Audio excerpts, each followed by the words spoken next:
নমস্কার বন্ধুরা, আজকে বানাবো কুলচা। তার জন্য ময়দা নিয়ে নিয়েছি, সেদ্ধ করা আলু, সাদা তেল, টক দই, আর নিয়েছি কাসুরি মেথি, কালো জিরে, গোটা গরম মশলা গুঁড়ো, আর জিরেটাকে একটু টেলে নিয়ে গুঁড়ো করে নিয়েছি। আর এখানে বেকিং সোডা, খাবার সোডা, পেঁয়াজ কুচোনো, লঙ্কা কুচোনো, আদা কুচোনো, চিনি, আর নিয়েছি নুন।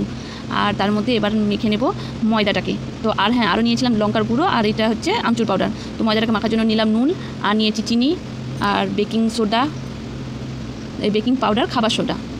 বেকিং সোডাটা ছিল না, তার জন্য ঘরে খাবার সোডা ছিল। খাবার সোডা, বেকিং সোডা যেটা থাকবে তোমরা সেটাই দিতে পারো, কোনো অসুবিধা নেই। আর তার মধ্যে এবার দেবো টক দইটা, পুরোটাই টক দইটা দিয়ে দেবো। আর তারপরে দেবো 2 চামচ মতন সাদা তেল, নিয়ে ভালোভাবে একটু অল্প জল দিয়ে সুন্দরভাবে ময়দাটাকে মেখে, মানে টাইট কিছু চাপা দিয়ে ওইটাকে আর কি ঢেকে সুন্দরভাবে 1-2 ঘন্টা তো মানে প্রায় মেখে রেখে দিলে খুবই ভালো হয়। তারও বেশি যদি হয় কোনো ক্ষতি নেই। যত আগে মাখবে, মানে কুলচা বানানোর আগে যতক্ষণ পারবে একটু তাড়াতাড়ি দেরি করে মেখে রেখে দেবে সময় দিয়ে ভালোভাবে জিনিসটা। তো তারপরে এখানে আলুটাকে ভালোভাবে মেখে নেব। আলুটা মাখার জন্য লাগবে তোমার নুন, আর তারপরে দেবো একটু লঙ্কার গুঁড়ো, কাশ্মীরি লঙ্কার গুঁড়ো কালারের জন্য, আর ঝালের জন্য তো কাঁচা লঙ্কা দেবো। আর দেবো এখানে আমচুর পাউডার, জিরে গুঁড়োটা, তারপরে দেবো গোটা গরম মশলা গুঁড়োটাও দিয়ে দিলাম। তারপরে আদা কুচোনো, লঙ্কা কুচোনো, তারপরে পেঁয়াজ কুচোনো, যেগুলো সব থাকবে ওগুলো সব একসাথে দিয়ে ভালোভাবে সুন্দরভাবে আলুটাকে মেখে নিতে হবে।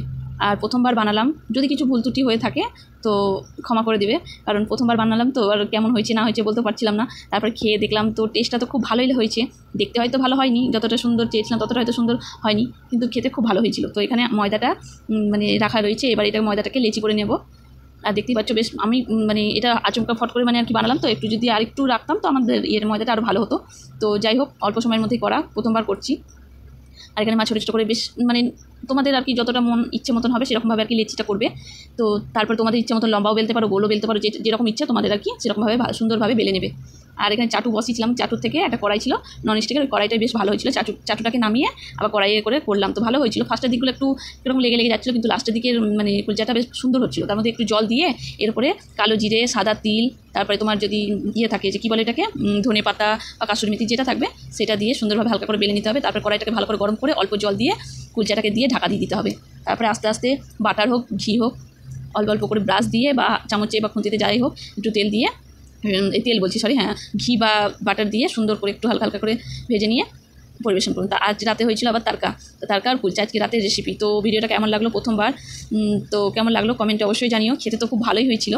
যে এরপরে আরেকটু ভালোভাবে করবো, আরেকবার চেষ্টা করবো অনেকক্ষণ আগে মেখে রাখার। আমাদের খুব তাড়াতাড়ি মেখে রেখেছিলাম, ওই আমি প্রায় আধ ঘন্টা মতন কি 1 ঘন্টা মতন রেখেছিলাম।